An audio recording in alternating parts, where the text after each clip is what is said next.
ओम नमः शिवाय प्रिय दोस्तों। स्वागत है आपका इस दिव्य आध्यात्मिक यात्रा में, जहां आज हम आपकर चलेंगे एक ऐसे स्थान की ओर जो देवों के देव महादेव का सबसे करुणामय और चमत्कारी धाम है।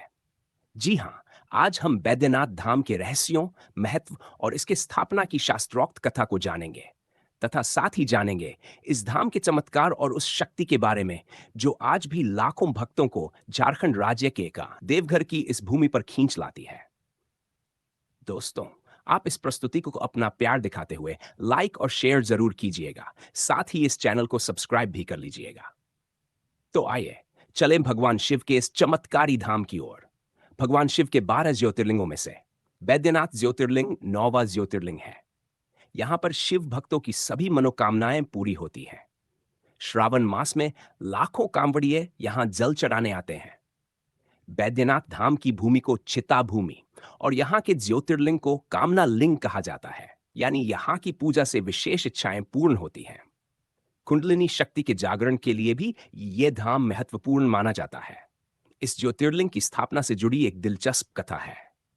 कथा के अनुसार एक बार रावण के मन में इच्छा हुई कि वो अपने प्रिय आराध्य भगवान शिवजी को अपने राज्य लंका में स्थापित करे। इसके लिए उसने घोर तपस्या की और भगवान शिव को प्रसन्न किया। रावण ने भगवान शिव को प्रसन्न करने के लिए अपने 9 सिर काटकर यजी में अर्पित कर दिए। जब वह 10वां सिर काटने जा रहा था, तभी भगवान शिव प्रकट हो गए और रावण से उसकी इच्छा पूछी। रावण वरदान के रूप में साक्षात भगवान शिव को ही लंका में रहने का आग्रह करने लगा। तब भगवान शिव ने इसे असंभव बताते हुए रावण को अपना आत्मलिंग यानी आत्मा रूपी शिवलिंग को ले जाने के लिए कहा।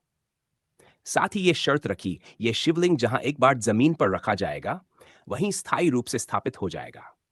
अगर रावण वो शिवलिंग लंका में स्थापित कर लेता, तो अनर्थ हो जाता।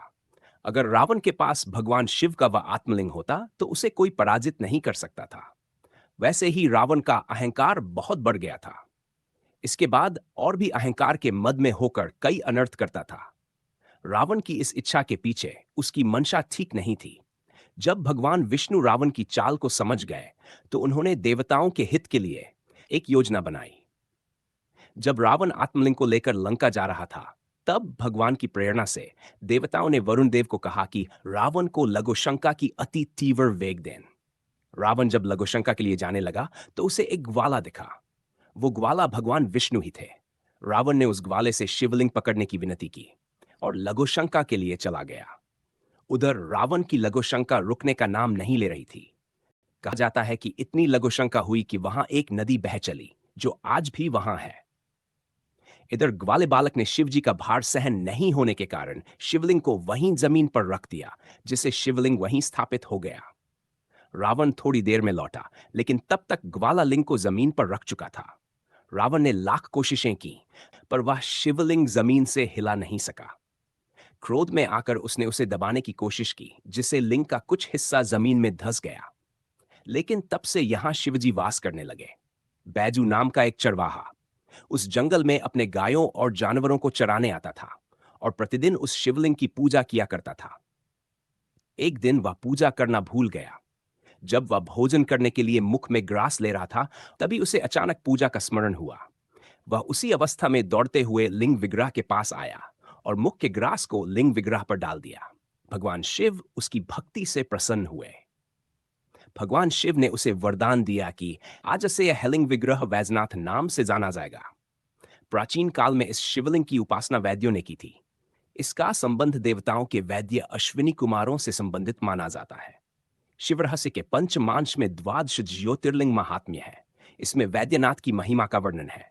यहाँ असाध्य रोग अतिशीघ्र नष्ट हो जाते हैं। इसलिए भी सर्वकाम प्रद इस शिवलिंग की प्रसिद्धि वैद्यनाथ के नाम से हुई। इसलिए वैद्यनाथ धाम में रोगियों व दर्शनार्थियों की विशेष भीड़ दिखाई पड़ती। शिव पुराण की कोटिउद्र संहिता के 28वें अध्याय में यह वर्णन है कि जब रावण ने भगवान शिव को प्रसन्न करने के क्रम में उसने अपने दशग्रीव को काटकर समर्पित किया था। उस समय शिव प्रसन्न हो गए और उन्होंने अमोघ दृष्टि से देखकर रावण के 10 सिरों को पुनः जोड़ दिया था, क्योंकि उस समय भगवान शिव स्वास्थ्य करने वाले वैद्य के रूप में प्रकट हुए थे। इसीलिए भी इनका नाम वैद्यनाथ पड़ा। इस प्रकार वैद्यनाथ नाम से भगवान शिव का वर्णन अन्य पुराणों में भी मिलता है, जैसे गजारण्यतु वैद्यनाथ अर्थात हाथियों से भरे जंगल में वैद्यनाथ विराजमान है। इससे यह पता चलता है कि प्राचीन काल में झारखंड के इस वन प्रांत में हाथी प्रचुर रूप में थे। कलकत्ता के म्यूजियम में इस क्षेत्र के हाथी का ढांचा आज भी सुरक्षित है। इससे भी पुराण की चर्चा की सत्यता प्रमाणित होती है। इस धाम का एक नाम हृदय पीठ भी है, क्योंकि यहाँ है। तंत्र साहित्य में वैद्यनाथ को बगला देवी का उत्तम स्थान कहा गया है। यहाँ शिवलिंग के सामने माता का स्थान है। दोनों मंदिरों के गुंबदों में गठबंधन किया जाता है, जिसे माता और भगवान शिव के मिलन के रूप में देखा जाता है। यही कुंडलिनी जागरण का प्रतीक भी है, क्योंकि जब कुंडलिनी शक्ति जागृत होती है तो उसे केवल भगवान शिव ही संभाल सकते हैं। इसलिए तंत्र शास्त्र में वैद्यनाथ को महातीर्थ की संज्ञा दी गई है। वेदों में रुद्र को भेषज से संबंधित माना गया है। भेषज का मतलब औषधि से है। रुद्र को भेषज से जोड़ने के मूल में भी वैद्यनाथ नाम की सार्थकता का रहस्य है। लोग सांसारिक बंधन से छूटने के लिए इस लिंग का पूजन करते हैं। यह वैद्यनाथ नामक शिवलिंग मन को हरने वाला निर्मल लिंग है। वैद्यनाथ का एक नाम मनरोग हर तीर्थ भी है। यहां मन के सारे विकार नष्ट हो जाते हैं। जो मनुष्य एक बार भी बिल्वपत्र से पूजन कर लिंग के दर्शन करता है, वह मुक्ति प्राप्त करता है और पाप समूह और ताप को त्याग कर अमृत को प्राप्त कर अपार दुखों से छूटकर महापुण्य को प्राप्त होता है। यहाँ एक पुष्पकनी है, जिसका शास्त्रीय नाम भवरोग हर कुंड है। वर्तमान में ये शिवगंगा सरोवर के नाम से प्रसिद्ध है। वैद्यनाथ मानव के कामिक, वाचिक और मानसिक व्याधियों के विनाशक देव हैं। इसलिए शिव के इस लिंग विग्रह को वैद्यनाथ के नाम से संबोधित किया जाता है। वैद्यनाथ नामकरण की सार्थकता के मूल में एक और तथ्य है। यहाँ के मंदिर के भीतरी गर्भगृह में चंद्रकांत मणि है। ज्योतिर्लिंग का एक और रहस्य यह है कि इसे कामना लिंग भी कहा जाता है, क्योंकि यहाँ मांगी गई हर मनोकामना पूरी होती है। यहाँ माता सती का हृदय गिरा था, जिस कारण इसे शक्तिपीठ भी कहा जाता है।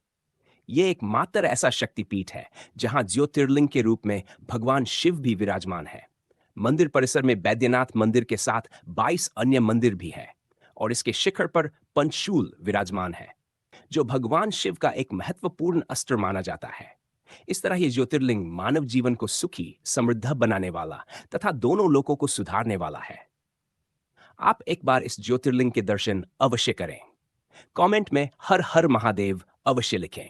धन्यवाद। हर हर महादेव।